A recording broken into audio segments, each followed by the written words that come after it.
Another aspect of what's been going on in the labor market has been what we call a skills mismatch. What the recession did essentially is generate a acceleration, if you will, of a structural change that had been taking place in the economy in terms of what it is people buy, what it is they demand, how it is we make those things, and who gets jobs to do all that. And during the recession, we lost nationally 8.7 million jobs.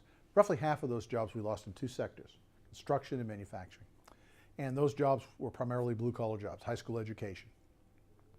What we have seen in the recovery is that the strongest job growth sectors are business and professional services, health and educational services, those kinds of higher tech, if you will, higher education jobs. That's where the bulk of job growth has been, not in manufacturing, not in construction.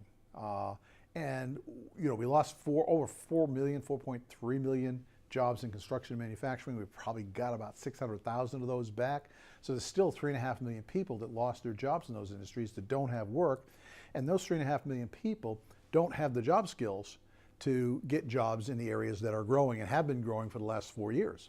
And that creates this mismatch in terms of where the jobs are available and what skill set those jobs require versus who lost their job and what skill sets do they have. And as a result of that, that 3.5 million people that were displaced, there are no quick answers for those folks. There are no blue-collar, high school education, job opportunities that are going to change their lives, that are going to provide them with the same kind of living standards that they had before. And it's partly the recession, but in reality the recession just accelerated something that was going to take place anyway as we make things differently. And secondly, as construction becomes a smaller part of the economy. We're not going to be building single-family houses at the levels we were building them, the rates we were building them in the early 2000s.